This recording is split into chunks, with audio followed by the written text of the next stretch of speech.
All right, welcome to the program. We are back from vacation. We'll have a lot of new stuff happening for you this week. And where I want to start today is I want to talk about the future of the United States, but not, Trump is part of it, but that's not really what this story is about. I know that now when we talk about the future of the country, very often it relates to Donald Trump. Has Donald Trump irreparably done A, B, or C, or how will we recover from DEF that Donald Trump has done? That's not really what this is about. This is a bigger picture story, but importantly, it's also not about predicting the future in any particular sense. Humans are notoriously bad at predicting the future. It's not just economists I'm talking about. We've talked about how economists are bad at predicting the future of the economy.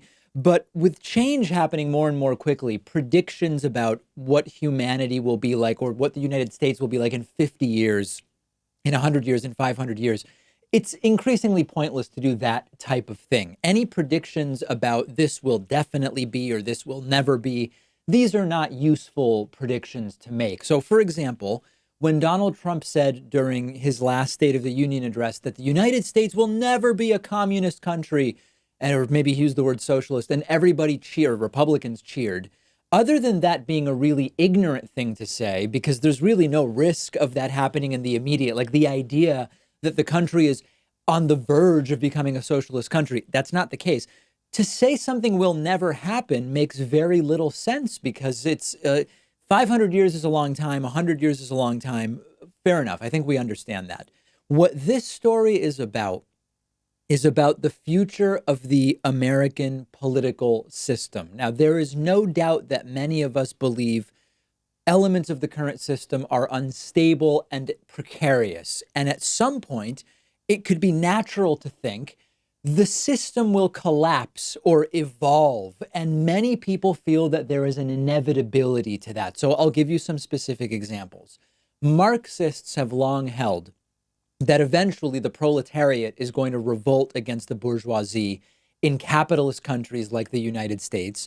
The system will collapse, and in its place will be installed a Marxist system of government. Okay, that's an example of a Marxist idea of the inevitability of what will be the future political system.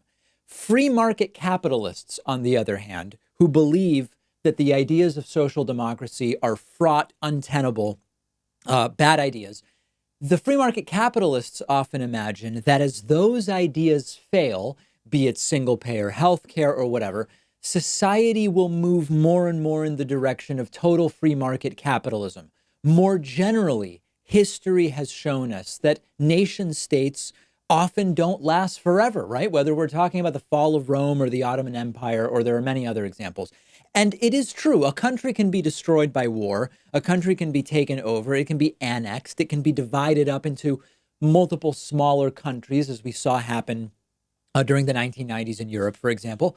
But it's important for any good activist to understand that it's called the status quo for a reason, and things can basically remain as they are.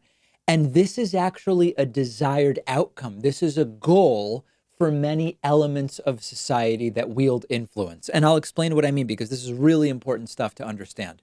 We look at healthcare in the United States, and we look at medical bankruptcy, the increased cost of health insurance, the terrible plans that cost, $500 a month for a $10,000 per year deductible or whatever. And we think this can't go on forever. Like eventually this has to collapse, but maybe not. There are very powerful interests that want the system to basically remain this way, but they recognize that it's not sustainable indefinitely. In other words, we say this is not indefinitely sustainable. Those who want the current system also recognize it's not indefinitely sustainable if the trajectory continues, and they can choose to do just enough to keep basically the same system going. I'll give you another example. We look at the cost of college, which has skyrocketed. Some colleges costing $60,000, $70,000, $80,000 a year. Maybe my numbers are outdated and it's even more. We project out that growth and we say, this can't go on. This is a system that's going to implode on itself because college will soon cost hundreds of thousands of dollars a year. People won't be able to afford it. or they'll take out student loans, which they will never be able to pay because wages are not increasing in parallel with the cost of college. So it'll collapse and we'll start over, hopefully with something better.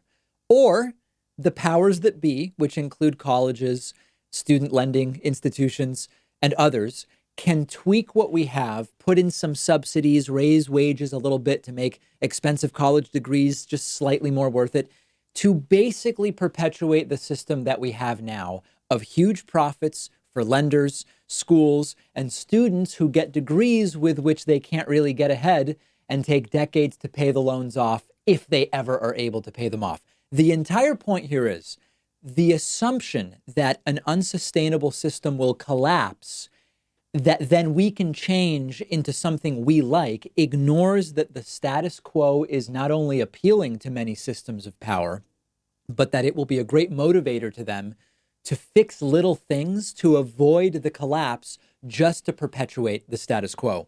This is how they will throw bones to the masses every once in a while. This is part of the same system that prevents people from being able to afford really getting out there and protesting big time for massive systemic change. The system works to keep people so day to day when it comes to their salaries that they can't take time off to go and protest. But then if things get too hot, they will throw us a bone here or there. Things can basically stay the same or close to it for a long time. And as I've said before, it's always harder to win when you want to do stuff and the other side wants to keep things the same. But knowing this better arms us to be activists. We're working against, my pronunciation was a little bit incorrect there. We're working against not just people who want to change things for the worse for the most number of people, but there are huge forces that we are fighting that merely want to tweak the edges to basically maintain the status quo. That includes corporate powers and it includes moneyed interests. So understand that the collapse is not inevitable because a strategy is doing just enough to avoid the collapse, but basically perpetuate the status quo. And a big part of this is economics, and we're going to dig into some economics next.